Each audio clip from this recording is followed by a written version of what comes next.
जय हिंद दोस्तों जो आपके आर्मी नर्सिंग असिस्टेंट एग्जाम है, जो बायोलॉजी में आपका जंतु वर्गीकरण वाला जो चैप्टर है, इसका हमेशा आपके जब भी एग्जाम देने जाएंगे ना, ये मान चल रहा 2 से 3 क्वेश्चन हमेशा इससे पूछा जाता है। तो यहाँ पे मैं जो आपको 120 क्वेश्चन इसके कराने वाला हूँ जंतु वर्गीकरण के। अगर आप ये 120 क्वेश्चन लिख लेते हैं और जो कुछ इंपॉर्टेंट पॉइंट यहाँ पे नोट कराऊंगा ये आप नोट कर लेते हैं, तो यकीन मान चलना कि आपके 2 से लेकर 3 क्वेश्चन इसी से कंफर्म हो जाएंगे। क्योंकि सबसे ज्यादा जो क्वेश्चन आपके पूछे जाते हैं वो आपका जंतु वर्गीकरण वाला जो आपका चैप्टर आता है वहां से पूछे जाते हैं। तो आप ये सारे क्वेश्चन नोट करते चलना, आपके एग्जाम में यहाँ से बिल्कुल क्वेश्चन आपको देखने को मिल जाएंगे। तो आइए स्टार्ट करते हैं आज की वीडियो। यहाँ पे जो हम यहाँ पे 120 क्वेश्चन करने वाले हैं, अगर आप ये क्वेश्चन सॉल्व कर लेते हैं, ये मान चलना यहाँ से आपके जो 2 से लेकर 3 क्वेश्चन हमेशा आपके आर्मी नर्सिंग एग्जाम में पूछे थे, वो सारे क्वेश्चन आपको यहाँ से देखने को मिल जाएंगे। बस आप ये सारे जो मैं 120 क्वेश्चन करा रहा हूँ, ये सारे 120 क्वेश्चन आप नोट करना। आपके लगभग 2 क्वेश्चन तो कन्फर्म ही यहाँ से आपको देखने को मिलेंगे, और कभी कभी आपके 3 क्वेश्चन भी आपके एग्जाम में यहाँ से देखने को मिल जाते हैं। और जो हमारा पहला क्वेश्चन आता है, इसमें पूछा गया जो रजत मछली होती है, यह है एक पूछा गया रजत मछली होती है एक। और ये क्वेश्चन पर लखनऊ जटारो में पूछा भी गया था, और जिसके 4 ऑप्शन यहाँ पे दिए जा रहे हैं।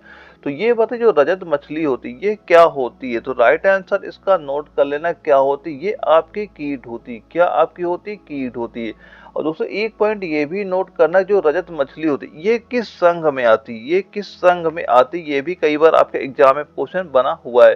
तो ये किस संघ में आती है, ये आपकी आती है अर्थोपोडा संघ में। किस संघ में आती है, ये आपकी आती है अर्थोपोडा संघ में, आपकी रजत मछली आपकी आ जाती है। और जो ये अर्थोपोडा संघ होता है, ये क्या होता है, ये सबसे बड़ा साम्राज्य होता है इनका। ये क्या होता है, सबसे बड़ा आपका साम्राज्य आपका ये हो जाता है। और दोस्तों आर्थ्रोपोडा में कुछ और लिख लेना कि कौन कौन से आते हैं। अगर आपसे ये पूछ लिया जाए झींगा, आपसे पूछा जाए झींगा बताइए किस संघ में आता है, ये किस में आता है, ये आपका अर्थ्रोपोडा संघ में आता है। और आपसे अगर पूछ लिया जाए केकड़े, ये बताइए केकड़े किस संघ में आता है, ये भी आपका अर्थ्रोपोडा संघ में आता है। ये मान चलें जो जैसे कि और कीड़े हो गए, कीड़े किस संघ में आते हैं, ये भी आपके अर्थ्रोपोडा संघ में आपके सारे ये आ जाते हैं। ये भी पॉइंट याद रखिएगा। और इसके बाद जो अगला क्वेश्चन है 2 नंबर है, इसमें क्या पूछा गया कि हाल ही में लुप्त पक्षी कौन है। इन 4 ऑप्शन में हमें ये बताना है इनमें से कौन सा पक्षी ऐसा है जो लुप्त हो गया है। तो कौन सा पक्षी हो जाएगा, जो डोडो पक्षी दिया जा रहा है, यानी ऑप्शन नंबर बी हमारा जो डोडो दिया गया, ये लुप्त पक्षी आपका हो जाता है। और ये पक्षी पाया कहाँ जाता था, ये पक्षी कहाँ पाया जाता है, ये पक्षी आपका मॉरिशस में पाया जाता था। कहाँ पाया जाता है, ये पक्षी आपका मॉरिशस में आपका ये पक्षी आपका पाया जाता है। ये भी पॉइंट याद रखिएगा। और इसके बाद अगला क्वेश्चन है 3 नंबर, इसमें पूछा गया ना उड़ने वाला पक्षी कौन सा है। और ये नागपुर जडारो में क्वेश्चन पूछा गया था। दोस्तों ये सारे क्वेश्चन नोट करते चला, आपके एग्जाम से यहाँ बिल्कुल क्वेश्चन देखने वाले। बस मैं जो 120 क्वेश्चन इसके कराने वाला हूँ, अगर आप ये 120 क्वेश्चन नोट कर लेते, ये मान चलना आपके 2 से लेकर 3 क्वेश्चन यहीं से आपके कन्फर्म हो जाएंगे। तो न उड़ने वाला पक्षी कौन सा हो जाएगा, ये 4 ऑप्शन यहाँ पे हमारे दिए जा रहे हैं। तो राइट आंसर क्या हो जाएगा, राइट आंसर इसका नोट करना, जो यहाँ पे ईमू दिया गया, क्या दिया गया, ईमू दिया गया, ये पक्षी क्या होता है, ना उड़ने वाला पक्षी आपका हो जाता है। ऑप्शन नंबर सी हमारा बिल्कुल राइट आंसर आपका हो जाता है। और दोस्तों जो यहाँ मोर वाला ऑप्शन दिया है, इसके भी 2 पॉइंट नोट करना, ये भी एग्जाम में क्वेश्चन आपके देखने को मिलते हैं। तो जो मोर होता है कि ये आपका भारत का राष्ट्रीय पक्षी है। क्या ये नोट कर लें, भारत का क्या होता है, ये राष्ट्रीय पक्षी है। ये क्या होता है, ये भारत का आपका राष्ट्रीय पक्षी होता है। ये पॉइंट एक नोट कर लेना। एक पॉइंट और नोट करना कि जो मोर होता है इसका वैज्ञानिक नाम क्या है, ये भी एग्जाम में क्वेश्चन पूछा जा चुका है। तो वैज्ञानिक नाम भी नोट कर लेना, क्या होता है, पाओ क्रिस्टस होता है। ये भी नोट कर लेना, काफी बार आपके एग्जाम में ये क्वेश्चन आपका पूछा जा चुका है।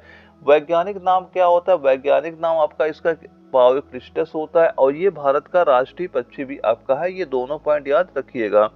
और इसके बाद अगला जो क्वेश्चन आता है 4 नंबर आता है, इसमें क्या पूछा गया, कीटों का मुख्य लक्षण क्या होता है। यानी जो कीट होते हैं, कीटों का मुख्य लक्षण क्या होता है, इनका मुख्य लक्षण क्या होता है, 3 जोड़ी टांगे। क्या होता है, 3 जोड़ी टांगे। ये इनका मुख्य लक्षण होता है, यानी ऑप्शन नंबर बी इसका बिल्कुल राइट आंसर आपका हो जाता है। दोस्तों यकीन मान चलना, आप ये सारे क्वेश्चन नोट करते चला, आप एग्जाम यहाँ से बिल्कुल क्वेश्चन आपको देखने को मिल जाएंगे। और दोस्तों मैं जितने क्वेश्चन करा रहा हूँ इन सभी का जो पीडीएफ होगा आप टेलीग्राम में डाउनलोड कर सकते हो। सिंपल सा आपको सर्च करना आर्मी एग्जाम क्रैक, जैसे सर्च करेंगे टेलीग्राम ओपन हो जाए, उसे ज्वाइन कर लेना। उसमें जो पीडीएफ होती है सभी की मैं प्रोवाइड वहाँ पे करा दूंगा। और दोस्तों आपने अगर एने वाला एप्लीकेशन डाउनलोड ना की हो, डाउनलोड कर लेना। यहाँ पे क्या करेंगे, आपको 20 मार्च को यहाँ पे मैं आपको 20 मार्च को 50 प्रैक्टिस सेट यहाँ पे अपलोड करूंगा इस एप्लीकेशन में। और ये जो 50 प्रैक्टिस सेट होंगे ये टोटल वही प्रैक्टिस सेट आपके होंगे जैसे कि आपके एग्जाम में क्वेश्चन पूछे जा चुके हैं। और यहाँ पे जो प्रीवियस ईयर एग्जाम के जो क्वेश्चन है वो ज्यादा मैं उसमें डालूंगा जो आपके प्रैक्टिस सेट वहाँ पे रहेंगे। तो अगर आपने एप्लीकेशन डाउनलोड नहीं किया, एप्लीकेशन डाउनलोड कर लीजिएगा। और दोस्तों जो भाई ये नोट्स ले रखे ना, आप यकीन मान चलना भाई ये नोट्स तैयार करते चला। आप जो भाई ये नोट्स तैयार कर लेते हैं, एक भी क्वेश्चन आपका एग्जाम से बाहर नहीं जाएगा। चाहे आपका बायोलॉजी हो, फिजिक्स, केमिस्ट्री, जीके, मैथ, एक भी क्वेश्चन आपका बाहर नहीं जाएगा। बस आप ये सारे क्वेश्चन जो हमने प्रोवाइड करा रखे हैं और जो मैंने आपको बताया पहले आपको ये तैयार करना है, वो सारे तैयार करना है। क्योंकि ये सारे क्वेश्चन आपको जो टीसीएस पैटर्न बेस्ड मैंने सारे क्वेश्चन आपको प्रोवाइड करा रखे हैं। बस जो मैं इंपॉर्टेंट क्लासेस करा रहा हूँ एक बार ये देख लीजिएगा। और यहाँ पे जो आपने नोट्स ले रखे हैं नोट्स तैयार करते चलना, कोई भी क्वेश्चन आपका एग्जाम से बाहर नहीं जाएगा। और इसके बाद हमारा अगला जो क्वेश्चन आता है 5 नंबर आता है। इसमें क्या पूछा गया है, द्विनाम पद्धति के जनक कौन है। द्विनाम पद्धति के जनक कौन है ये यहाँ पे पूछा जा रहा है। द्विनाम पद्धति के जनक कौन हो जाएंगे, वो इसका राइट आंसर नोट कर लेना। कितना हो जाएगा, लीनियस। क्या हो जाएगा, लीनियस हो जाएगा। यानी ऑप्शन नंबर जो सी है हमारा ये बिल्कुल राइट आंसर आपका हो जाता है। और ये मोस्ट इंपोर्टेंट क्वेश्चन आपका हो जाता है। और इसके बाद हमारा अगला क्वेश्चन आता है 6 नंबर आता है। इसमें क्या पूछा गया कि स्तनधारियों का सबसे महत्वपूर्ण लक्षण क्या होता है, ये हमसे यहाँ पे पूछा जा रहा है। तो स्तनधारियों का सबसे महत्वपूर्ण लक्षण क्या होता है, राइट आंसर नोट करना, 4 कोष्ठी हृदय। क्या होता है, 4 कोष्ठी हृदय। यानी ऑप्शन नंबर जो बी इसका बिल्कुल राइट आंसर आपका हो जाता है। और अगला क्वेश्चन आता है 7 नंबर आता है। इसमें पूछा गया कि मछली वर्ग की पहचान किस अंग से होती है, ये यहाँ पे पूछा जा रहा है। तो ये किस अंग से होती है, तो राइट आंसर इसका भी नोट कर लेना। क्या होता है, पहला है ग्रासिकुलो, बिल्कुल इससे पहचान होती है। और डर्मल सल इससे भी पहचान होती है। और युग्मित पक्षों इससे भी पहचान होती है। यानी जो हमारा ऑप्शन नंबर डी दिया गया उपयुक्त तो सभी वाला ऑप्शन हमारा बिल्कुल राइट आंसर आपका हो जाएगा। दोस्तों बस आप ये 120 क्वेश्चन नोट करके एग्जाम में जाना, 2 क्वेश्चन आपके यहीं से कंफर्म होने वाले हैं। अगला क्वेश्चन आता है 8 नंबर आता है। इसमें पूछा गया कि व्हेल एक स्तनधारी है क्योंकि, व्हेल एक स्तनधारी है क्योंकि, ये हमसे यहाँ पे पूछा जा रहा है। तो व्हेल एक स्तनधारी है तो राइट आंसर क्या हो जाएगा, राइट आंसर इसका नोट कर लेना। इसमें क्या होते हैं, 4 प्रकोष्ठ का हृदय होता है, इसलिए वजह से इसको क्या बोलते हैं, स्तनधारी बोलते हैं। और ये क्वेश्चन अभी जो आपका आर्मी नर्सिंग असिस्टेंट का एग्जाम हुआ था पिछली साल, वहां भी ये क्वेश्चन आपका पूछा भी गया था। और ये क्वेश्चन आपका जो लखनऊ जडारो में ये क्वेश्चन आपका आया हुआ था। तो इसका राइट आंसर क्या हो जाएगा, ऑप्शन नंबर ए हमारा बिल्कुल राइट आंसर आपका हो जाता है। और जो ये व्हेल होती है, व्हेल क्या होती है, पृथ्वी की सबसे बड़ी स्तनधारी होती है। व्हेल क्या होती है, सबसे बड़ी भी आपकी स्तनधारी होती है। पृथ्वी की सबसे बड़ी, अगर आपसे ये पूछा जाए कि पृथ्वी की सबसे बड़ी स्तनधारी कौन सी हो जाएगी, तो वो आपकी कौन सी हो जाएगी, व्हेल आपकी हो जाएगी। ये भी पॉइंट याद रखिएगा। और अगला हमारा क्वेश्चन आता है 9 नंबर आता है। इसमें क्या पूछा गया कि उड़न मछली कौन सी है। ये जो 4 ऑप्शन दिए गए इनमें हमें ये बताना है कि जो उड़न मछली कौन सी है आपकी। तो इसमें उड़न मछली कौन सी हो जाएगी, वो आपकी जो दिया गया एक्सोसिटस, जो हमारा दिया गया एक्सोसिटस, ये क्या होती है, आपकी उड़न मछली होती। ऑप्शन नंबर ए हमारा बिल्कुल राइट आंसर आपका हो जाता है। और उड़न मछली को एक और नाम से बोला जाता है, उसको क्या बोलते हैं ये भी नोट करना, ये भी एग्जाम में क्वेश्चन पूछा जा चुका। इसको बोलते हैं फ्लाइंग कोड। किस नाम से बोलते हैं, फ्लाइंग कोड के नाम से भी इसको जाना जाता है। और दोस्तों ये समुद्री घोड़ा दिया जाए, समुद्री घोड़ा क्या होता है, ये आपका जो मत्स्य वर्ग होता है, ये किसमें आता है, समुद्री घोड़ा आपका किसमें आता है, ये आपका मत्स्य वर्ग में आता है। ये भी पॉइंट याद रखना, ये भी क्वेश्चन यहाँ पे बन चुका है कि समुद्री जो घोड़ा होता है किस वर्ग में आता है, ये आपका मत्स्य वर्ग में समुद्री घोड़ा आपका आ जाता है। अगला क्वेश्चन आता है 10 नंबर आता है। इसमें पूछा गया है जीव विज्ञान के जनक कौन है। ये 4 ऑप्शन दिए गए हैं, इसमें हमें ये बताना है जीव विज्ञान के जनक कौन है। तो कौन हो जाएंगे, वो आपके हो जाएंगे अरस्तु। कौन हो जाएंगे, अरस्तु हो जाएंगे। ऑप्शन नंबर ए हमारा बिल्कुल राइट आंसर आपका हो जाता है।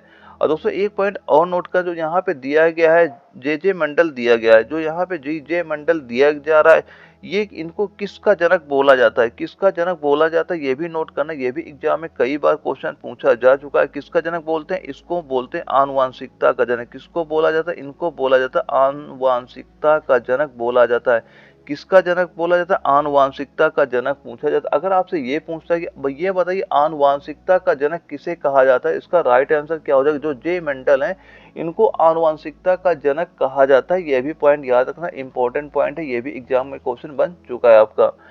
अगला क्वेश्चन हमारा आता है 11 नंबर आता है। इसमें क्या पूछा गया कि वर्गीकरण की आधार इकाई क्या है, ये बताइए वर्गीकरण की आधार इकाई है। तो इसका राइट आंसर नोट कर लेना, वह क्या हो जाएगा, वह आपका हो जाएगा स्पीसीज। क्या हो जाएगा, स्पीसीज हो जाएगा। यानी ऑप्शन नंबर जो बी हमारा दिया जा रहा है ये बिल्कुल राइट आंसर आपका हो जाता है। और दोस्तों एक पॉइंट और याद करना, जो आपका अगर ये पूछा जाए जो वर्गीकरण होता है, तो वर्गीकरण का जनक कौन होते हैं, ये एग्जाम में कई बार क्वेश्चन पूछा जा चुका है। अभी ये क्वेश्चन हमने ऊपर किया भी, तो वर्गीकरण के जनक कौन होते हैं, जो आपके लीनियस है, जो आपके वैज्ञानिक का नाम नोट कर लेना क्या होते हैं, एक लीनियस नाम के वैज्ञानिक है, इनको क्या बोला जाता है, इनको बोला जाता है वर्गीकरण का जनक बोला जाता है। ये इंपॉर्टेंट पॉइंट, ये पॉइंट जरूर याद रखिएगा। यहाँ से एग्जाम में कई बार क्वेश्चन आपका बन चुका है। सीधा सीधा पूछेगा वर्गीकरण का जनक किसको बोलते हैं, लीनियस को क्या बोलते हैं, वर्गीकरण का जनक बोला जाता है। अगला क्वेश्चन आता है 12 नंबर आता है। इसमें पूछा गया कि हाइड्रा है, क्या पूछा जा रहा है कि हाइड्रा है एक, ये यहाँ पे पूछा जा रहा है। तो हाइड्रा क्या होता है, तो हाइड्रा क्या होता है, ये एक आपका मांसभक्षी होता है। हाइड्रा क्या होता है, ये आपका एक मांसभक्षी आपका ये होता है। तो मांसभक्षी किसको बोलते हैं, तो मांसभक्षी वैसे जो मांस खाते हैं उनको क्या बोलते हैं, उन्हें मांसाहारी बोला जाता है। जैसे आप नोट कर सकते हैं, जो बाघ हो गया, बाघ क्या होता है आपका मांसाहारी आपका हो गया। हाइड्रा क्या होता है, ये आपका मांसभक्षी आपका हो जाता है। और दोस्तों और एक नोट कर, जो यहाँ पे मृतजीवी दिया जा रहा है, मृतजीवी कौन से जंतु होते हैं, तो मृतजीवी वैसे जो जंतु तो जो सड़े गले जीवों पे उगते हैं, जो सड़े गले चीजों पर उगते हैं, क्या बोलते हैं, उनको मृतजीवी बोला जाता है। जैसे आप जान सकते हो कवक होता है, कवक क्या होता है आपका मृतजीवी आपका ये हो जाता है। और यहाँ पे तो दिया जा रहा है शाकाहारी, शाकाहारी या शाकभक्षी। शाकभक्षी कैसे जंतु होते हैं, तो वैसे जो घास खाते हैं उनको क्या बोलते हैं, उनको शाकाहारी बोलते हैं। शाकाहारी समझ सकते हैं, जैसे गाय हो गई, गाय क्या होती है आपकी शाकाहारी हो जाती है। और जो यहाँ पे कीट भक्षी दिया है, कीट भक्षी क्या होते हैं, वैसे जो कीट खाते हैं उनको क्या बोलते हैं, कीट भक्षी उनको बोला जाता है। और अगला हमारा क्वेश्चन आता है 13 नंबर आता है। इसमें क्या पूछा जा रहा है, कौन सा कीट नहीं है, इनमें से हमें ये बताना है कि कौन सा कीट आपका नहीं है। तो राइट आंसर क्या हो जाएगा, राइट आंसर नोट कर लेना। जो हमारे यहाँ बिच्छू दिया जा रहा है, बिच्छू कीट आपका नहीं, और मक्खी आपकी कीट है, मच्छर आपका कीट है, काकरोच क्या कीट है, लेकिन जो बिच्छू होता है, बिच्छू आपका कीट नहीं होता है। तो इसका राइट आंसर नोट कर लेना, क्या हो जाएगा, ऑप्शन नंबर जो सी हमारा है ये बिल्कुल राइट आंसर आपका हो जाता है। दोस्तों अगर ये पूछे जो बिच्छू होता है, क्या बिच्छू क्या होता है, ये आपका आर्चीनिडा होती है। क्या होता है, ये आपका आर्चीनिडा होता है। नोट कर लेना क्या बिच्छू क्या होता है, ये भी नोट कर लेना क्या होता है, ये आपका होता है आर्चीनिडा आपका ये होता है। बिच्छू क्या होता है, आर्चीनिडा आपका होता है। दोस्तों थोड़ा राइटिंग में आपको दिक्कत लग रही होगी, क्योंकि दोस्तों मेरे पास फिलहाल कोई डिजिटल बोर्ड नहीं है। मैं ऐसे ही आपको ऐसे ही नॉर्मली क्वेश्चन आपको करा रहा हूँ, कि ताकि मैं आप तक वो क्वेश्चन प्रोवाइड करा दूं जो आपके एग्जाम में आते हैं। अगर आप ये सारे क्वेश्चन तैयार करके जाएंगे तो आपके एग्जाम बिल्कुल क्वेश्चन आपको देखने को मिल जाएंगे। थोड़ा राइटिंग का इशू हो सकता है, ये थोड़ा आप मैनेज कर लीजिएगा। और कोई दिक्कत, जो मैं क्वेश्चन करा रहा हूँ, लेकिन ये क्वेश्चन आपको एग्जाम में बिल्कुल देखने को मिलेंगे, ये मैं 100% गारंटी के साथ कह रहा हूँ। बस मैं जो क्वेश्चन करा रहा हूँ ये एक बार तैयार कर लीजिएगा, और जो नोट्स प्रोवाइड करा नोट्स ले लीजिएगा। यही दोनों तैयार करके आप पेपर देने चले जाएंगे। ये गारंटी के साथ कह रहा हूँ कि 45 से ज्यादा आपको यहाँ से क्वेश्चन आपको देखने को मिल जाएंगे। और अगला हमारा क्वेश्चन आता है 14 नंबर आता है। इसमें पूछा गया कि घरेलू मक्खी का लार्वा को क्या कहा जाता है। जो घरेलू मक्खी का लार्वा होता है इसको क्या बोलते हैं, तो राइट आंसर नोट कर लेना, क्या बोलते हैं, मैगट बोला जाता है। क्या बोला जाता है, मैगट बोला जाता है। ऑप्शन नंबर सी इसका बिल्कुल राइट आंसर आपका हो जाता है। और अगला क्वेश्चन जो हमारा आता है 15 नंबर आता है। इसमें पूछा गया कि उद्योग जो मधुमक्खी से संबंधित है वह क्या कहलाता है। तो क्या कहलाता है, वह आपका एपीकल्चर कहलाता है। क्या कहलाता है, एपीकल्चर कहलाता है। ऑप्शन नंबर बी हमारा बिल्कुल राइट आंसर आपका हो जाता है। और दोस्तों अब जो सेरीकल्चर दिया जा रहा है, सेरीकल्चर क्या होता है, रेशम के कीट पालन को क्या बोलते हैं, जो रेशम के कीट पालन को क्या बोलते हैं, सेरीकल्चर बोला जाता है। ये भी पॉइंट याद रखना। और जो यहाँ पे हर्टिकल्चर दिया जा रहा है, हर्टिकल्चर किससे संबंधित आपका होता है, ये आपका बागवानी से संबंधित आपका क्या होता है, ये आपका हर्टिकल्चर आपका हो जाता है। और ये जो पीसी कल्चर दिया जाए, पीसी कल्चर क्या होता है, ये आपका मत्स्य पालन से क्या होता है, मत्स्य पालन से क्या होता है, मत्स्य पालन से नोट कर लेना क्या होता है आपका जो होता है पीसी कल्चर मत्स्य पालन से संबंधित आपका हो जाता है, ये भी पॉइंट याद रखिएगा। और ये भी लिख लेना जो हमारा दिया जा रहा है सेरिकल्चर क्या होता है, रेशम के कीट का पालन, ये भी नोट करना, एग्जाम में क्वेश्चन कई बार आपके पूछा जा चुका है। रेशम के कीट का पालन क्या होता है, रेशम के कीट का पालन। तो ये सारे पॉइंट नोट करना, आपके एग्जाम से यहाँ से बिल्कुल क्वेश्चन आपको देखने को मिलेंगे। यानी पीसी कल्चर क्या होता है, मत्स्य पालन होता है, हर्टिकल्चर किससे होता है, बागवानी से हो जाता है, सेरिकल्चर किससे होता है, रेशम कीट पालन से होता है, और मधुमक्खी से संबंधित कौन सा होता है, एपीकल्चर आपका मधुमक्खी से संबंधित आपका हो जाता है। ये सारे पॉइंट याद रखिएगा। और अगला क्वेश्चन जो आता है 16 नंबर आता है, इसमें क्या पूछा जा रहा है, निम्नलिखित में से कौन सा सिल्क वर्ग से संबंधित है, ये हमसे यहाँ पे पूछा जा रहा है। तो इनमें से सिल्क वर्ग से संबंधित कौन सा हो जाएगा, जो आपका सेरिकल्चर दिया जा रहा है ये किससे संबंधित हो जाएगा, ये आपका सिल्क वर्ग से आपका संबंधित आपका हो जाएगा। ऑप्शन नंबर ए इसका बिल्कुल राइट आंसर आपका हो जाता है। और दोस्तों एपीकल्चर तो अभी मैंने बताया कि एपीकल्चर क्या होता है, मधुमक्खी पालन तथा शहद उत्पादन से संबंधित आपका एपीकल्चर आपका हो जाता है। और अगला जो क्वेश्चन आता है 17 नंबर आता है, इसमें क्या पूछा गया, मधुमक्खियों में संचारण या जो कम्युनिकेशन सिस्टम होता है मधुमक्खियों का वो क्या होता है, ये हमसे यहाँ पे पूछा जा रहा है। तो यानी मधुमक्खियों का कम्युनिकेशन सिस्टम मतलब से ये समझ सकते हैं कि मधुमक्खियां एक दूसरे को बुलाती कैसे हैं, एक दूसरे से बात कैसे करती, ये आप यहाँ से समझ सकते हैं। तो मधुमक्खियों का समय संचार जो संचारण दिया जा रहा है इसका साधन क्या होता है, तो राइट आंसर नोट कर लेना क्या होता है, नाच होता है। क्या होता है इसका संचार, क्या होता है, नाच होता है।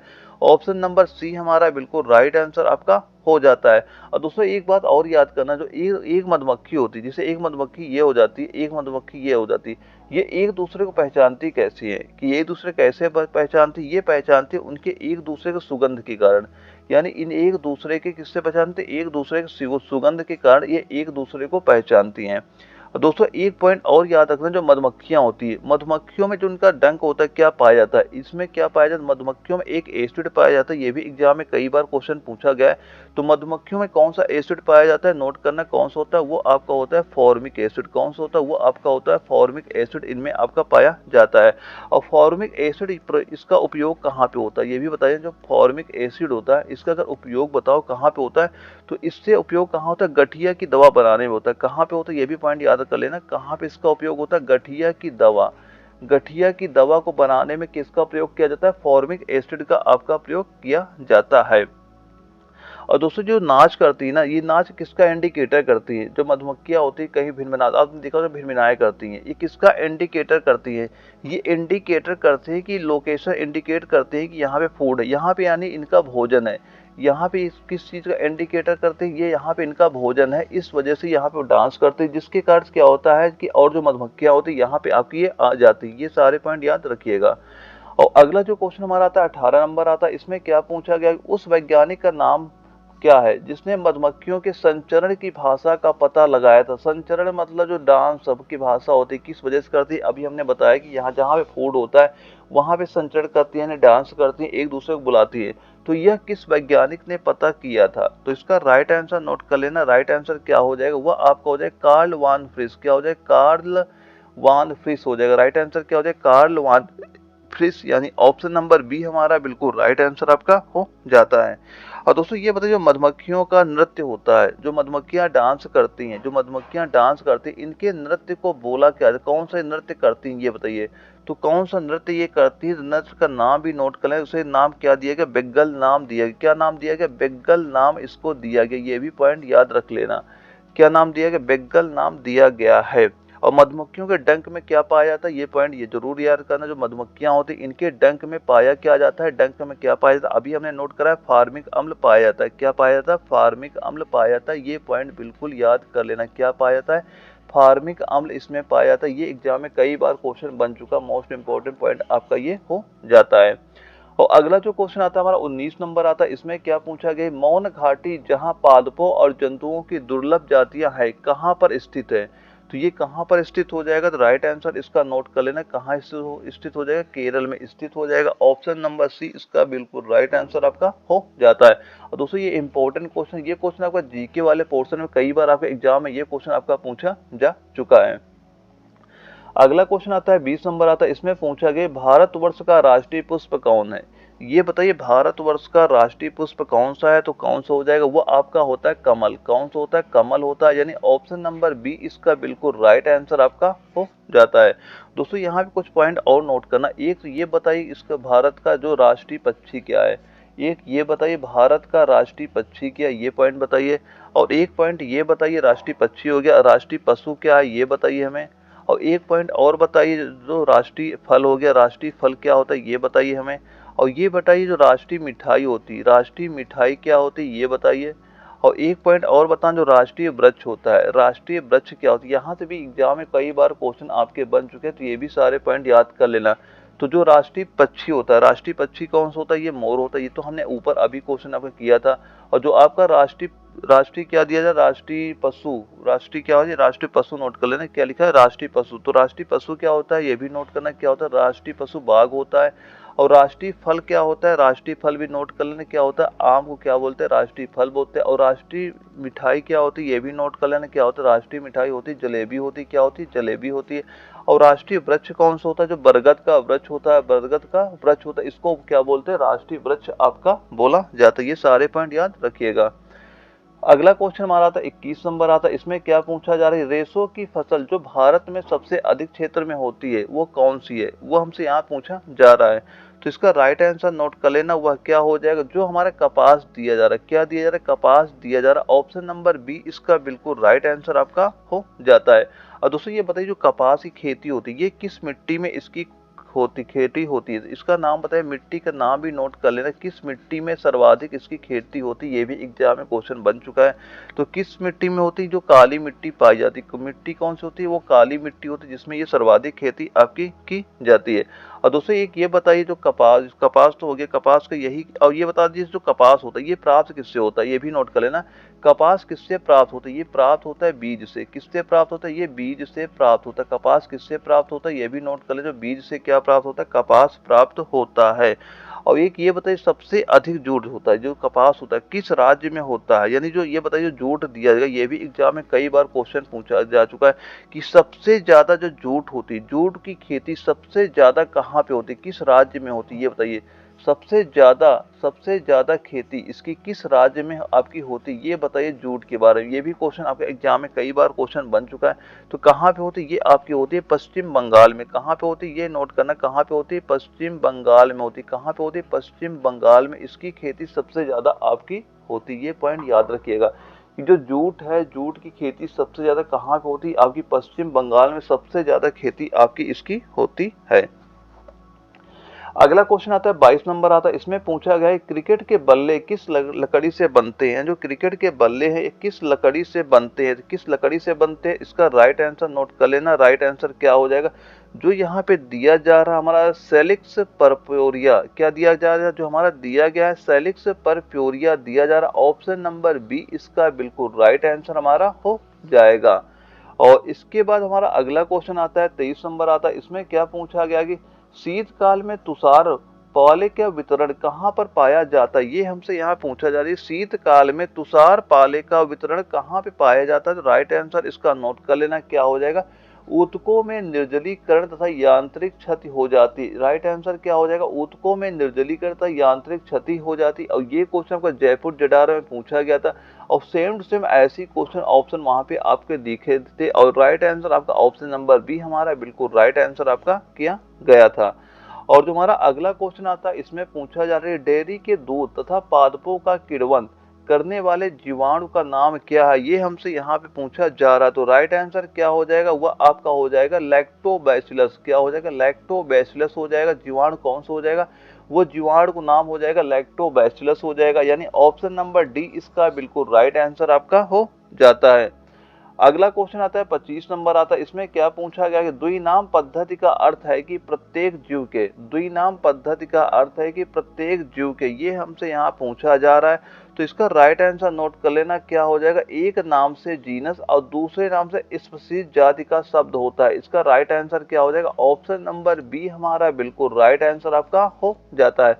और दोस्तों ये बताइए द्वि नाम पद्धति के किसने दिया था, द्वि नाम पद्धति किसके द्वारा दिया गया था, ये भी एग्जाम में क्वेश्चन पूछा जा चुका है। द्वि नाम पद्धति का नाम किसने दिया था, कैरोलस लीनियस ने दिया था। किसने दिया था, कैरोलस लीनियस ने दिया था, ये भी पॉइंट याद रखिएगा, किसने दिया था, कैरोलस लीनियस ने इसका नाम दिया था। अगला क्वेश्चन आता है 26 नंबर आता है, इसमें पूछा गया कीट निम्नलिखित से संबंधित हैं। जो कीट होते हैं कीट किससे संबंधित आपके होते हैं, ये हमसे यहाँ पे पूछा जा रहा है। तो ये किससे संबंधित होते हैं, ये आपके जो अर्थोपोडा संघ होता है, किससे संबंधित होते हैं, अर्थोपोडा जो संघ होता है इससे संबंधित हो। जो हमने पहला क्वेश्चन किया था वो इसी का था, यानी कीट निम्नलिखित में संबंधित होते अर्थोपोडा संघ से आपके ये संबंधित हो जाते हैं।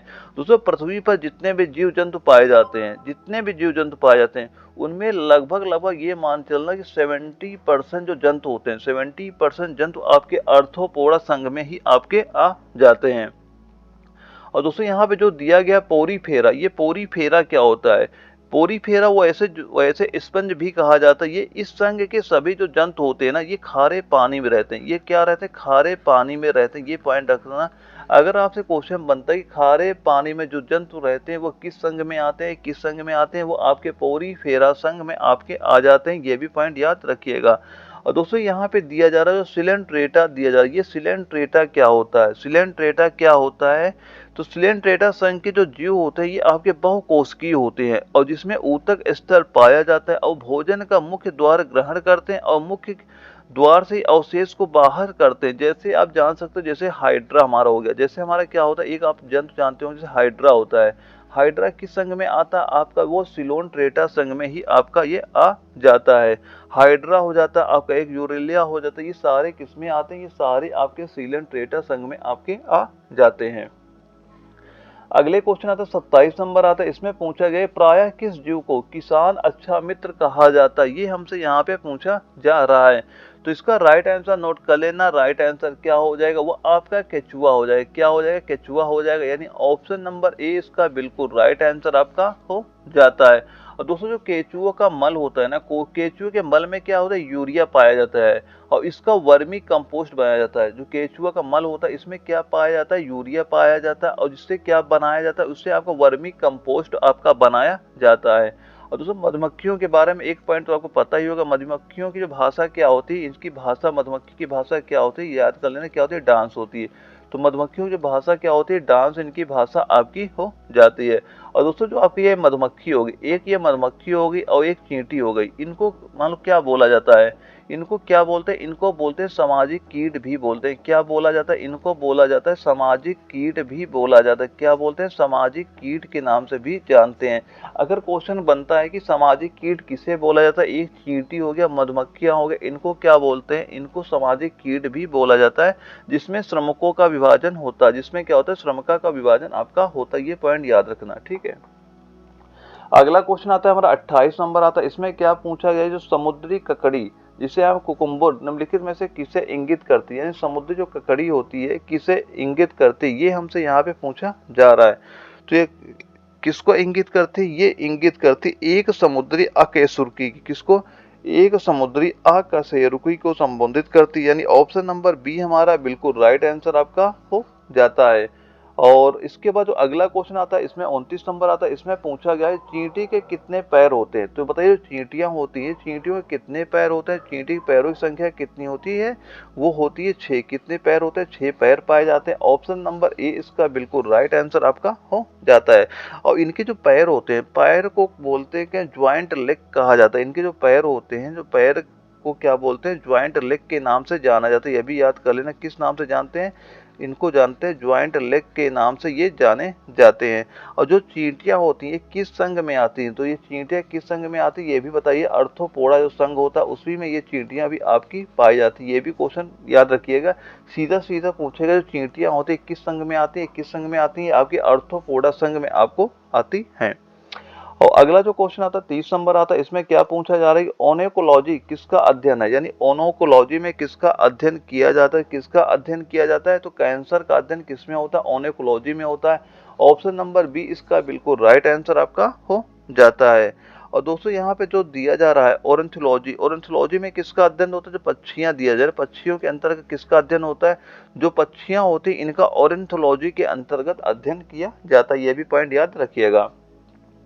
अगला क्वेश्चन आता है 31 नंबर आता है, इसमें क्या पूछा गया कि प्राणी वर्गीकरण का पदानुक्रम निम्न में से कौन सा है, प्राणी वर्गीकरण का पदानुक्रम निम्न में से कौन सा है, ये क्वेश्चन नागपुर जेडार में पूछा गया और सेम टू सेम ऐसे 4 ऑप्शन वहां पे आपके दिए गए थे।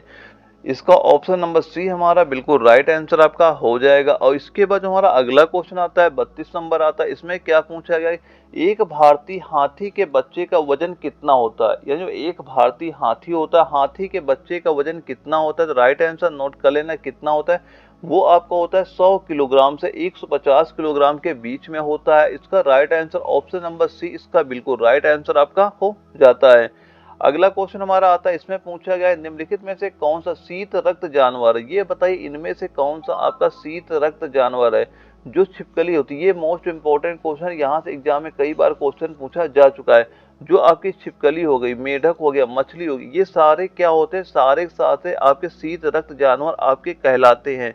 केवल दो एक पॉइंट याद ये रखना, जो स्तनधारी हो गए, एक नोट करना जो स्तनधारी हो जाते हैं, स्तनधारी जो आपके होते हैं, और एक ये याद रखना जो पक्षी वर्ग होता है, एक ये नोट करना जो पक्षी वर्ग होता है, ये दोनों क्या होते हैं, ये दोनों नोट कर लेना क्या होते हैं, ये दोनों क्या होते हैं, एक स्तनधारी हो गया पक्षी वर्ग को छोड़कर, ये सभी जानवर जितने भी होते हैं आपके कौन से शीत रक्त वाले ही होते हैं।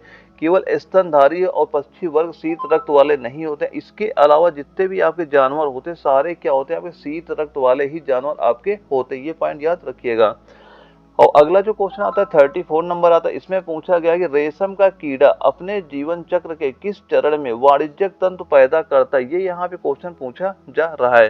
तो इसका राइट आंसर नोट कर लेना, राइट आंसर क्या हो जाएगा, वह आपका हो जाएगा प्यूपा, क्या हो जाएगा, प्यूपा हो जाएगा। ऑप्शन सी इसका बिल्कुल राइट आंसर आपका हो जाता है। और दोस्तों जो रेशम दिया जा रहा है, रेशम होता है कि ये पता, जो रेशम होता है, रेशम क्या होता है, रेशम नोट करना क्या होता है, एक प्रकार का प्रोटीन होता है। रेशम क्या होता है, एक प्रकार का आपका प्रोटीन होता है। और ये जो प्रोटीन दी जा रही है, प्रोटीन का नाम भी नोट कर लेना, प्रोटीन का नाम क्या होता है, 5 ब्रायन प्रोटीन होता है, प्रोटीन का नाम भी नोट कर लेना क्या होता है, 5 ब्रायन प्रोटीन का नाम आपका ये हो जाता है। अगला क्वेश्चन आता है, इसमें पूछा गया निम्नलिखित में से कौन सा एक मानव निर्मित तंतु है, इनमें से बताइए कौन सा मानव निर्मित तंतु है, जो हमारा रेयान दिया जा रहा है। रेयान क्या हो जाता है, रेयान आपका एक मानव निर्मित आपका तंत्र, आपका तंतु बोले या रेशा बोले, रेशा आपका हो जाता है। और इसके अलावा जो आपका यहाँ पे ऊन दिया जा रहा है, इसके अलावा ऊन हो गया आपका, रेशम हो गया, कपास हो गया, ये सारे के सारे क्या होते हैं, ये सारे के सारे आपके क्या होते हैं, प्राकृतिक होते हैं। ये क्या होते हैं आपके सारे के सारे कैसे रेशे होते हैं, ये सारे के सारे आपके प्राकृतिक रेशे आपके ये होते हैं, ये भी पॉइंट याद रखिएगा। और इसका राइट आंसर नोट कर लेना, ऑप्शन नंबर जो बी हमारा दिया जा रहा है, ऑप्शन नंबर बी इसका बिल्कुल राइट आंसर आपका हो जाता है। अगला क्वेश्चन आता है 36 नंबर, इसमें पूछा गया कि वर्मी कंपोस्ट किस तरह की खाद है, जो वर्मी कंपोस्ट होती है ये किस तरह की आपकी खाद होती है, ये किस तरह की खाद होती है, राइट आंसर नोट कर लेना क्या होता है, जो यहाँ पे दिया गया है केंचुओं द्वारा उत्पादित जैविक खाद, कैसी खाद होती है, केंचुओं द्वारा उत्पादित जैविक खाद होती है। ऑप्शन नंबर सी इसका बिल्कुल राइट आंसर आपका हो जाता है। अगला जो हमारा क्वेश्चन आ रहा है 38 नंबर आता है, इसमें क्या पूछा जा रहा है, इसमें पूछा जा रहा है उर्वरकों में तत्व अनुपस्थित होता है, ये बताइए, ये 4 ऑप्शन दिए गए, इनमें से कौन सा उर्वरकों में आपका अनुपस्थित होता है, ये हमसे यहाँ पे पूछा जा रहा है। तो राइट आंसर क्या हो जाएगा, जो यहाँ पे क्लोरीन दिया जा रहा है, क्लोरीन क्या होता है, ये आपका अनुपस्थित होता है। इसके अलावा जो आपका नाइट्रोजन, हाइड्रोजन, फास्फोरस, ये सारे के सारे आपके उर्वरकों में पाए जाते हैं। इसका राइट आंसर क्या हो जाएगा, ऑप्शन नंबर जो सी हमारा दिया जा रहा है, ये हमारा बिल्कुल राइट आंसर आपका हो जाता है। और दोस्तों एक और नोट करना, आपको जो एनपीके होता है, एनपीके को क्या बोलते हैं, इसको बोलते हैं मिश्रित उर्वरक बोलते हैं, क्या बोलते हैं, ये भी नोट करना है, इसको क्या बोलते हैं, इसको बोला जाता है मिश्रित उर्वरक आपका ये बोला जाता है। ये भी एग्जाम में क्वेश्चन पूछा जा चुका है कि सीधा सीधा पूछता है कि जो मिश्रित उर्वरक होता है ये कौन सा होता है, तो एनपीके आपका क्या होता है, मिश्रित उर्वरक आपका हो जाता है। और अगला जो क्वेश्चन हमारा आता है 38 नंबर आता है, इसमें पूछा गया विश्व में सबसे बड़ा और सबसे लंबा स्तनधारी कौन सा होता है। मोस्ट इंपोर्टेंट क्वेश्चन आपका ये हो जाता है, कई बार आपके एग्जाम में ये क्वेश्चन पूछा जा चुका है। ये सारे पॉइंट आप नोट करते चलिएगा। तो विश्व में सबसे बड़ा और सबसे लंबा स्तनधारी कौन सा होता है, तो राइट आंसर क्या हो जाएगा, वह आपका हो जाएगा नीली व्हेल। क्या हो जाएगा, नीली व्हेल हो जाएगा। यानी जो ऑप्शन नंबर ए हमारा दिया जा रहा है ये बिल्कुल राइट आंसर हमारा हो जाता है। और अगला जो क्वेश्चन आता है हमारा 39 नंबर आता है, इसमें पूछा जा रहा है ऑर्थोलॉजी अध्ययन करता है, यानी ऑर्थोलॉजी के अंतर्गत हम किसका अध्ययन करते हैं। राइट आंसर क्या हो जाएगा, इसका जो ऑर्थोलॉजी अध्ययन करता है ये यहाँ पे पूछा जा रहा है। तो किसका अध्ययन होता है, यहाँ पे जोड़ों का अध्ययन होता है। किसका अध्ययन होता है, जोड़ों का अध्ययन होता है। यानी ऑप्शन नंबर डी इसका बिल्कुल राइट आंसर आपका हो जाता है। और दोस्तों जो यहाँ पे हड्डियों का अध्ययन क्या कहलाता है, हड्डियों का अध्ययन क्या कहलाता है, वो आपका ऑस्टियोलॉजी कहलाता है। क्या कहलाता है आपका, ऑस्टियोलॉजी किसका अध्ययन कहलाता है, हड्डियों का अध्ययन कहलाता है। और यहाँ पे दोस्तों जो दिया जा रहा है तंत्रिका तंत्र, तंत्रिका तंत्र का अध्ययन क्या कहलाता है, जो आपका न्यूरोलॉजी दिया जाता है। तो न्यूरोलॉजी में तंत्रिका तंत्र हो गया या मस्तिष्क हो गया, इनका अध्ययन किसमें होता है, तंत्रिका तंत्र या मस्तिष्क का अध्ययन आपका न्यूरोलॉजी में आपका होता है।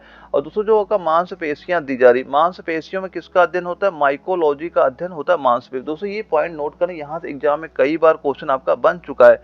तो हड्डियों का अध्ययन क्या बोलते हैं, नोट कर लें क्या बोलते हैं, ये भी नोट कर लें क्या होता है, वो ऑस्टियोलॉजी होता है। क्या होता है वो आपका ऑस्टियोलॉजी में हड्डियों का अध्ययन आपका किया जाता है। और मस्तिष्क में किसका अध्ययन होता है, ये भी नोट करना क्या हो जाएगा, यहाँ पे हो जाएगा आपका न्यूरोलॉजी हो जाएगा। क्या हो जाएगा आपका, न्यूरोलॉजी हो जाएगा। कई बार आपके एग्जाम में क्वेश्चन बन चुके हैं यहाँ पे। और मांसपेशियों जो अध्ययन होता है इसमें क्या बोलते हैं, इसको क्या बोलते हैं, इसको बोलते हैं मायोलॉजी। क्या बोलते हैं, मायोलॉजी बोला जाता है। ये सारे पॉइंट याद करिएगा। और यहाँ पे ये मांसपेशी हो जाता है, ये तंत्रिका तंत्र हो जाएगा, आपको ये हड्डियों का हो जाता है। और आर्थोलॉजी में किसका अध्ययन होता है, जोड़ों का अध्ययन किसमें होता है, आपका आर्थोलॉजी में आपका किया जाता है। और अगला जो हमारा क्वेश्चन आता है 40 नंबर आता है, इसमें क्या पूछा जा रहा है, एकल कोसा प्राणियों का वर्गीकृत किया जाता है, ये हमसे यहाँ पे पूछा गया है। तो इसका राइट आंसर नोट कर लेना क्या हो जाएगा, वह आपका प्रोटोजोन के रूप में, क्या हो जाएगा, प्रोटोजोन के रूप में हो जाएगा। लखनऊ JDR में क्वेश्चन पूछा भी गया था, ऑप्शन सी इसका बिल्कुल राइट आंसर आपका हो जाता है। और अगले क्वेश्चन हमसे बताना है निम्नलिखित में से कौन सा युग्म सुमेलित नहीं है। ये बताना कौन सा युग्म आपका इसमें सुमेलित नहीं है। पहला दिया गया युगलीन, युगलीन में क्या दिया जा रहा है, जंतु एवं वनस्पति का संयोजी कड़ी, ये बिल्कुल सही आंसर आपका है। और उसके बाद हमारा दिया है न्यूपीलाइना अर्थोपोडा मोलस्का का संयोजी कड़ी, ये गलत हो जाएगा। अब ये गलत हो गया तो ये भी हमारा सही हो जाएगा, ये भी सही हो जाएगा। तो इस क्वेश्चन का राइट आंसर क्या हो जाएगा, जो यहाँ पे ऑप्शन नंबर 2 ये दिया जा रहा है, ये इसमें आपका क्या हो जाएगा, सुमेलित आपका नहीं होगा। और ये क्वेश्चन आपका नागपुर JDR में ये क्वेश्चन आपका पूछा भी गया था, ये क्वेश्चन भी याद रखिएगा। अगला जो क्वेश्चन आता है 42 नंबर आता है, इसमें क्या पूछा गया, निम्नलिखित में से कौन सा समजात अंगों का उदाहरण है, निम्नलिखित में से कौन सा समजात अंगों का उदाहरण है, ये हमसे यहाँ पे पूछा जा रहा है। तो इसका राइट आंसर नोट कर लेना क्या हो जाएगा, ड्रैको तथा चमगादड़ के जो पैटेजियम होते हैं ये क्या होते हैं, ये आपके समजात अंगों के उदाहरण हो जाते हैं। ऑप्शन सी इसका बिल्कुल राइट आंसर आप नोट कर लीजिएगा। अगला जो क्वेश्चन आता है 43 नंबर आता है, इसमें क्या पूछा जा रहा है, जीवाश्म पाए जाते हैं। तो जो जीवाश्म होते हैं, जीवाश्म कहाँ पाए जाते हैं, ये राइट आंसर नोट करना है, कहाँ पाए जाती है, आपके औषधि सेल में पाए जाते हैं। कहाँ पाए जाते हैं, ये आपके औषधि सेल में पाए जाते हैं। ऑप्शन नंबर डी हमारा बिल्कुल राइट आंसर आपका हो जाता है। और दोस्तों जो बताइए जो जीवाश्मों का अध्ययन होता है, जो जीवाश्मों का अध्ययन होता है ये क्या कहलाता है, ये भी नोट कर लेना क्या कहलाता है, ये कहलाता है आपका पैलेंटोलॉजी कहलाता है। नोट कर लेना क्या कहलाता है, ये आपके कहलाते हैं पैलेंटोलॉजी कहलाते हैं। ये भी एग्जाम में क्वेश्चन पूछा जा चुका है, ये भी पॉइंट याद रखिएगा। और इसके बाद हमारा अगला जो क्वेश्चन आता है 44 नंबर आता है, इसमें पूछा जा रहा है निम्नलिखित में से कौन सा एनिलिडा और मोलस्का के बीच की कड़ी है, निम्नलिखित में से कौन सा एनिलिडा और मोलस्का के बीच की कड़ी है, ये हमसे यहाँ पे पूछा जा रहा है। तो इसका भी राइट आंसर नोट कर लेना, वह क्या हो जाएगा, वह आपका हो जाएगा नियोपाइलाइना। क्या हो जाएगा, नियोपाइलाइना हो जाएगा। ऑप्शन सी इसका बिल्कुल राइट आंसर आपका हो जाता है। और इसके बाद अगला क्वेश्चन आता है 45 नंबर आता है, इसमें पूछा गया निम्नलिखित में से कौन सा प्राणी मूक है, इनमें से कौन सा प्राणी मूक है, ये हमसे यहाँ पे पूछा जा रहा है। तो इनमें से जो आपका जिराफ दिया जा रहा है, जिराफ क्या होता है, एक मूक प्राणी आपका होता है। और ये भी एक पॉइंट एक नोट करना, ये एग्जाम में कई बार क्वेश्चन आपका पूछा जा चुका है कि अगर आपसे ये पूछा जाता है कि सबसे लंबा स्थलीय प्राणी कौन सा है, सबसे लंबा, ये भी नोट करना एग्जाम में बन चुका है, सबसे लंबा आपका स्थलीय प्राणी, सबसे लंबा आपका स्थलीय, नोट करना क्या होता है, सबसे लंबा आपका जो स्थलीय प्राणी होता है, स्थलीय प्राणी कौन सा होता है, स्थलीय प्राणी कौन सा आपका होता है, जो स्थलीय प्राणी आपका होता है वो कौन सा होता है, जिराफ आपका हो जाता है। ये भी नोट करना, ये भी एग्जाम में क्वेश्चन पूछा जा चुका, सीधा सीधा पूछता है सबसे लंबा स्थलीय प्राणी कौन सा होता है, वो आपका जिराफ हो जाता है। अगला क्वेश्चन आता है 46 नंबर आता है, इसमें पूछा गया कि अधिकांश सरीसृपों में एक खालिस्तान होता है, यानी अधिकांश सरीसृपों में एक होता है, क्या होता है, ये हमसे यहाँ पे पूछा जा रहा है। तो इसका राइट आंसर नोट कर लेना, क्या होता है, वो आपका तीन कक्षी हृदय होता है। क्या होता है, तीन कक्षी हृदय होता है। ऑप्शन नंबर सी इसका बिल्कुल राइट आंसर आपका हो जाता है। और दोस्तों जो सरीसृप होते हैं इसका एक अन्य नाम से भी जाना जाता है, यानी इसके वर्ग को क्या बोलते हैं, ये भी नोट कर लें, क्या बोलते हैं, रेप्टेलिया बोलते हैं। ये भी नोट कर लें, क्या बोलते हैं, इसका जो वर्ग होता है, वर्ग को किस नाम से जाना जाता है, इसको रेप्टेलिया वर्ग के नाम से इसे जाना जाता है। ये भी पॉइंट याद रखिएगा। और दोस्तों जो इसकी त्वचा में क्या होता है, इसकी जो त्वचा होती है इसमें आपका एपिडर्मल एक श्रृंगी शुल्क आपके पाए जाते हैं, ये सारे नोट करते चलना। और जो सरीसृप में जो जानवर आते हैं इनका आकार कैसा होता है, इनका आकार कैसा होता है, इनका आकार नोट करना, जो शरीर होता है इनका शरीर कैसा होता है, शरीर इनका जो होता है लंबा होता है, शरीर क्या होता है, लंबा होता है, और क्या होता है, बेलनाकार होता है, और क्या होता है, बेलनाकार होता है। ये भी पॉइंट याद करना, सीधा सीधा एग्जाम में क्वेश्चन पूछा जाता है जो सरीसृप होते हैं इनका आकार कैसा होता है। तो या तो आपको दिखाएगा शरीर लंबा होता है, ये ऑप्शन रहेगा, या रहेगा बेलनाकार रहेगा, या आपको दोनों ये हो जाएंगे। तो जो सरीसृप आते हैं इनका आकार कैसा होता है, ये शरीर इनका लंबा होता है और बेलनाकार आपका होता है। ये सारे पॉइंट याद रखिएगा। अगला क्वेश्चन आता है 47 नंबर आता है, इसमें पूछा गया किसे टैक्सोनॉमी का जनक कहा जाता है। इसमें पूछा जा रहा है किसे टैक्सोनॉमी का जनक कहा जाता है। तो जो लीनियस नाम के एक वैज्ञानिक थे इनको क्या कहा जाता है, इनको कहा जाता है टैक्सोनॉमी का जनक कहा जाता है। ऑप्शन ए इसका बिल्कुल राइट आंसर हमारा हो जाता है। और दोस्तों एक पॉइंट और नोट करना, ये भी एग्जाम में कई बार आपका क्वेश्चन पूछा जा चुका है। सबसे पहले ये नोट करना, जो आनुवांशिकता, ये एग्जाम में कई बार क्वेश्चन रिपीट हुआ, इस वजह से मैं इसको कई बार आपको बता रहा हूँ कि अगर आपसे पूछता ये बताइए आनुवांशिकता का जनक किसको कहते हैं, यानी आनुवांशिकता का जनक किसे बोला जाता है, तो कौन थे, जो मेंडल थे। मेंडल को क्या बोला जाता है, मेंडल को बोला जाता है आनुवांशिकता का जनक बोला जाता है, यानी ग्रीगर जोहान मेंडल जो वैज्ञानिक थे इनको बोलते हैं आनुवांशिकता का जनक आपको बोला जाता है। ये पॉइंट जरूर याद रखिएगा। और दोस्तों जो यहाँ पे डार्विन दिया जा रहा है, तो डार्विन क्या थे, ये इनका भी एक पॉइंट नोट करना, ये जैव विकास के पिता, ये भी नोट कर लेना। अगर आपसे क्वेश्चन ये पूछा जाता है कि ये बताइए जैव विकास के पिता किसे कहा जाता है, यानी जैव विकास के पिता किसे कहा जाता है, तो वहां पे डार्विन का नाम आपका आ जाता है। ये भी पॉइंट आप नोट करते चलिएगा। और दोस्तों आपसे अगर ये पूछता है कि ये बताइए उत्परिवर्तनवाद के जनक कौन थे, तो उत्परिवर्तनवाद जनक कौन थे, वो आपके थे होग्रो डी ब्राइट नाम के एक वैज्ञानिक, तो उनको क्या बोला जाता है, उनको उत्परिवर्तनवाद के जनक बोला जाता है। ये भी पॉइंट याद रखिएगा। और अगला जो क्वेश्चन आता है 48 नंबर आता है, इसमें पूछा जा रहा है जब हम केचुआ पर साधारण नमक छिड़कते हैं तो वो मर जाता है, किस वजह से मर जाता है, ये हमसे यहाँ पे पूछा जा रहा है। किस वजह से मर जाता है, वो आपका मर जाता है परासरणी प्रघात के कारण। किस वजह से मरता है, परासरणी प्रघात के कारण मर जाता है। ऑप्शन ए इसका बिल्कुल राइट आंसर आपका हो जाता है। और दोस्तों ये बताइए जो केचुआ होता है, केचुआ किस संघ में आपका आता है, केचुआ किस संघ में आपका आता है, ये भी बताइए। तो केचुआ किस संघ में आता है, नोट करें, एनेलिडा संघ में आता है। किस संघ में आपका आता है, ये आपका एनेलिडा संघ में आता है। किस संघ में आता है, एनेलिडा संघ में आपका केचुआ आ जाता है। ये भी पॉइंट याद रखिएगा। और अगला क्वेश्चन आता है 49 नंबर आता है, इसमें पूछा गया ऊंचाई से गिरने पर किसी मानव या अन्य पशु की अपेक्षा बिल्ली के बचने की अधिक संभावना होती है, इसका कारण क्या होता है। और जिसके 4 ऑप्शन वहां पे दिए गए थे, और ये क्वेश्चन आपका नागपुर जडार में पूछा गया था, और वहां पे जो क्वेश्चन, इस क्वेश्चन को राइट आंसर किया गया, जो ऑप्शन नंबर ए वहां पे राइट किया गया था।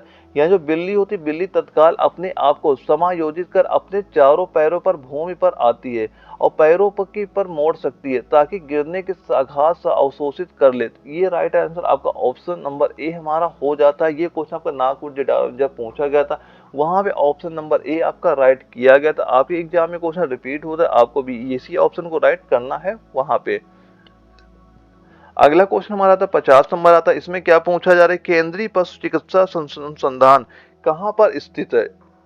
क्या पूछा जा रहा है, केंद्रीय पशु चिकित्सा अनुसंधान संस्थान कहाँ पर स्थित है, कहाँ पर स्थित आपका हो जाएगा राइट आंसर नोट करना, कहाँ पे हो जाएगा, उत्तर प्रदेश में हो जाएगा। और उत्तर प्रदेश में ये कहाँ पे स्थित है ये भी बताइए, यूपी में कहाँ पे है, यूपी में आपका ये एक बरेली नाम का जिला है, बरेली नामक जिले के इज्जत नगर में, बरेली में और बरेली में कहाँ पे, बरेली में नोट कर लेना कहाँ पे, इज्जत नगर में, बरेली में कहाँ पे, इज्जत नगर में ये स्थित है।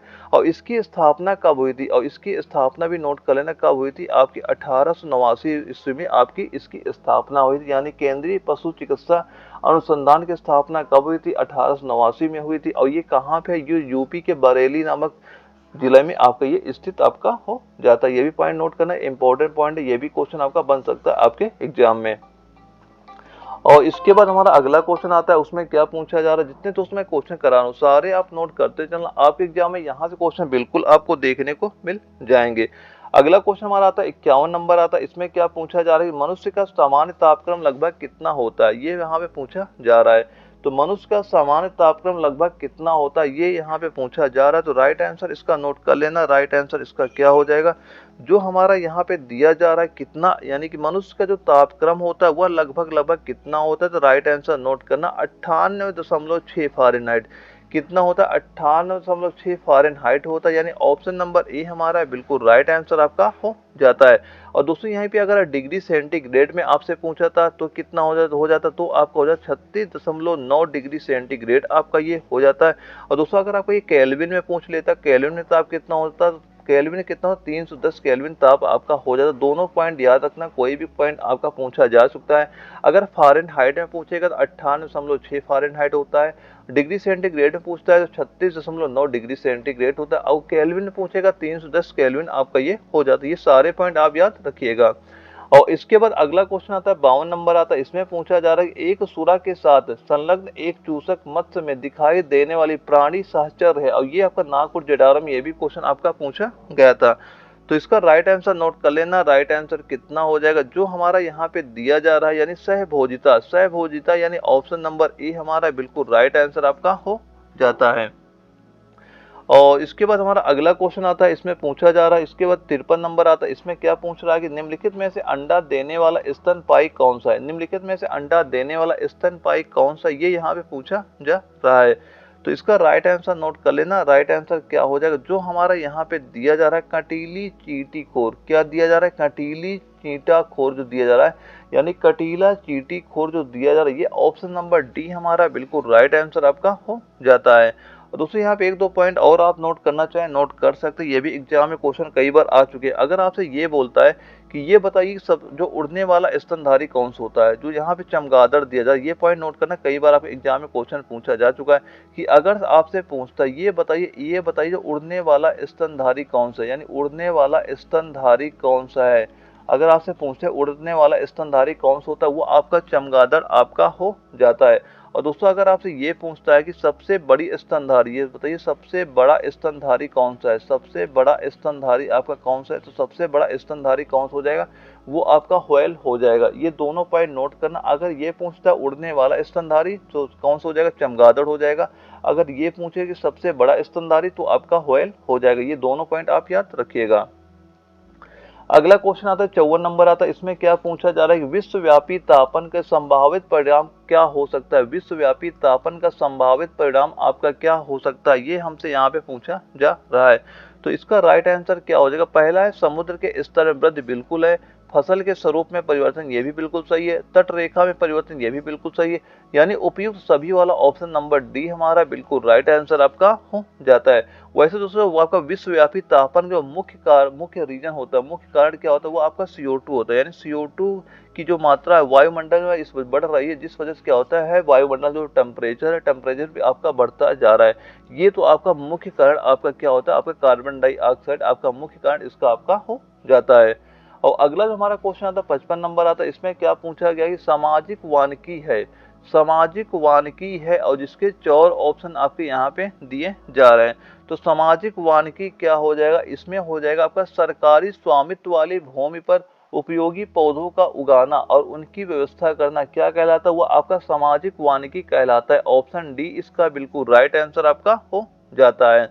और इसके बाद जो अगला क्वेश्चन आता है वो 56 नंबर आता है। इसमें क्या पूछा जा रहा है, इसमें पूछा जा रहा है रेंगने और विसर्पण करने वाले कशेरुकी जंतुओं का प्रकार क्या है।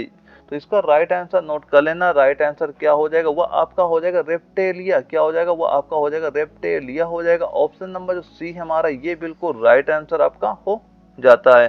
दोस्तों वैसे जो जो जल एवं स्थल दोनों में निवास करते हैं उनको क्या बोलते हैं, उनको उभयचर बोलते हैं। यानी जो जल में भी रह सकते हैं और थल में भी रख सकते हैं, यानी उन्हें क्या बोलते हैं, उन्हें आपका उभयचर बोला जाता है। और रेंगने और विसर्पण करने वाले कशेरुकी जंतुओं का प्रकार क्या होता है, वो आपका रेप्टेलिया होता है। ये क्वेश्चन अभी हमने ऊपर भी आपको ये क्वेश्चन कराया था। ये सारे पॉइंट आप नोट करते चलिएगा। और जो उभयचर में कौन से जंतु आते हैं, जैसे आप जानते हो उभयचर में क्या आता है, जैसे आपका मेढक होता है। मेढक जो आपका होता है जल में भी रहता है और थल में भी आपका रहता है। और जैसे एक जानते होंगे टोड होता है, टोड भी दोनों जगह आपका रहता है। और एक नोट का जो हाइला होता है, हाइला भी क्या होता है, दोनों जगह आपका रह सकते हैं, जल में भी रह सकता है और थल में भी आपका रह सकता है। ये किस में आते हैं, आपके उभयचर में ये सारे आपके आ जाते हैं।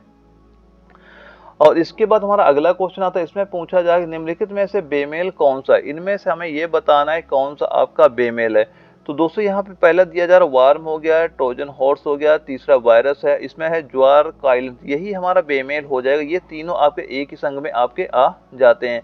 और जो हमारा ये ऑप्शन नंबर डी दिया जा रहा है ये आपका बेमेल हो जाएगा। ऑप्शन नंबर डी हमारा बिल्कुल राइट आंसर आपका हो जाएगा। और ये क्वेश्चन आपका दानापुर जटारा में पूछा गया था और वहां पे आपका जो राइट आंसर किया गया था ऑप्शन नंबर डी आपका वहां पे राइट आंसर आपका किया गया था। और इसके बाद हमारा आता है 58 नंबर आता है। इसमें क्या पूछा जा रहा है, जबड़े नहीं होते हैं।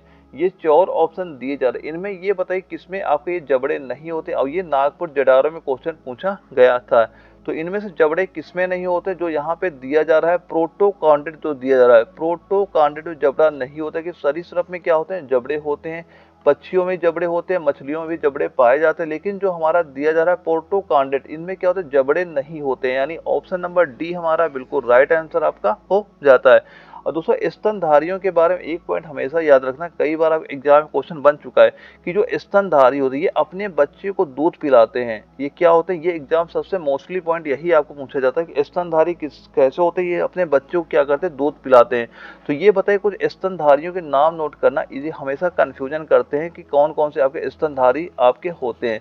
तो स्तनधारी ज्यादातर आपके क्वेश्चन एग्जाम में पूछा जाएगा स्तनधारियों के बारे में। तो एक तो आपका पूछा जाएगा चमगादड़, एक जो पूछा जाता है किसका, चमगादड़ का नाम आता है। किसका नाम आता है, चमगादड़ का आपका नाम आता है। ये एग्जाम में कई बार पूछा जाता है कि चमगादड़ क्या होता है। चमगादड़ आपका स्तनधारी आपका होता है। एक नोट करें जो आपका डॉल्फिन होता है। डॉल्फिन क्या होता है, डॉल्फिन आपका क्या होता है, डॉल्फिन जो होती है ये भी किसमें आती है, आपकी स्तनधारी में आपकी आ जाती है। ये भी पॉइंट याद रखिएगा। और दोस्तों जो मनुष्य होते हैं, मनुष्य भी किसमें आते हैं, मनुष्य भी एक स्तनधारी होते हैं। मनुष्य भी किसमें आते हैं, स्तनधारी में मनुष्य भी आते हैं। और एक नोट का जो हाथी होता है, हाथी किसमें आता है, हाथी भी आपका स्तनधारी में आता है। हाथी हो गया, एक नोट करना घोड़ा हो गया, ये घोड़ा भी नोट कर लें, घोड़ा किसमें आता है, ये भी आपका स्तनधारी में आपका आता है। ये सारे पॉइंट नोट करें, ये सारे सारे किसमें आपके स्तनधारी में आते हैं। और ये करते हैं क्या है, ये स्तनधारी अपने बच्चों को दूध पिलाते हैं, इस वजह से इनको स्तनधारी कहा जाता है। और इनका जो ब्लड होता है, ब्लड कैसा होता है, ब्लड इनका गर्म होता है, ये भी पॉइंट याद रखिएगा। और इसके बाद जो हमारा अगला क्वेश्चन आता है 59 नंबर आता है। इसमें क्या पूछा जा रहा है, एक चींटी किसके अस्तित्व के कारण हर दिशा में वस्तुओं को देख सकती है, हर वस्तुओं को देख सकती है। और ये क्वेश्चन आपको दानापुर जटारा में आपका पूछा भी गया था। तो इसका राइट आंसर क्या हो जाएगा, इसका राइट आंसर आपका हो जाएगा संयुक्त आंखें, जो हमारा दिया जा रहा है ऑप्शन नंबर डी इसका बिल्कुल राइट आंसर आपका हो जाता है। और दोस्तों आज की क्लास हमारा लास्ट क्वेश्चन, जो इसके क्वेश्चन बच रहे हैं मैं एक अगली क्लास कल लेके आऊंगा। टोटल मैं दोस्तों यहाँ पे 120 क्वेश्चन इसके सॉल्व कराऊंगा। आप ये 120 क्वेश्चन सॉल्व करना, आप एग्जाम से यहाँ से बिल्कुल क्वेश्चन आपको देखने को मिल जाएंगे। और दोस्तों यह वीडियो अगर आपको जरा भी इन्फॉर्मेटिव लगती है, वीडियो को लाइक कर दिया करिए। और चैनल में अगर आप नए हो चैनल सब्सक्राइब कर लीजिएगा, ताकि आप तक सारे जो मैं वीडियो लाता हूँ उसका जो नोटिफिकेशन आप तक पहुँच सके। और दोस्तों एप्लीकेशन को डाउनलोड करना ना भूलिएगा, ताकि जो मैं 20 मार्च को प्रैक्टिस सेट अपलोड कर रहे हो सारे सारे आपको मिल सके और उनसे आप प्रैक्टिस वहाँ पे कर सकें। और 60 नंबर में क्या पूछा जा रहा है, अधिक ठंडे क्षेत्रों में रहने वाले जंतुओं को पर उनके किस काम आता है, जो उनके फर होते हैं उनके किस काम आते हैं, ये हमसे यहाँ पे पूछा जा रहा है। तो इसका राइट आंसर नोट कर लेना। राइट आंसर क्या हो जाएगा, वह आपका हो जाएगा वायु को फंसाकर उन्हें गर्म रखता है। क्या राइट आंसर हो जाएगा, वायु को फंसाकर उनको गर्म रखता है। इसका जो ऑप्शन नंबर बी हमारा दिया जा रहा है, ऑप्शन नंबर बी हमारा बिल्कुल राइट आंसर आपका हो जाएगा। दोस्तों यहाँ पे हम जितने भी क्वेश्चन आप कर रहे हैं सारे आपके मोस्ट इंपॉर्टेंट, आप सारे क्वेश्चन नोट करते चलना। इसका राइट आंसर आपका ऑप्शन नंबर बी हमारा बिल्कुल राइट आंसर आपका हो जाएगा। और दोस्तों अब मिलते हैं अगले वीडियो, जो इसके कुछ क्वेश्चन बच गए हैं, यानी कल हम टोटल आपको 120 क्वेश्चन करा देंगे। और जैसे ही करते हैं आपके 2 क्वेश्चन यहाँ से बिल्कुल कंफर्म हो जाएंगे। आप ये सारे क्वेश्चन नोट करते हैं चलिएगा। ओके दोस्तों, मिलते हैं अगले वीडियो में, तब तक के लिए जय हिंद।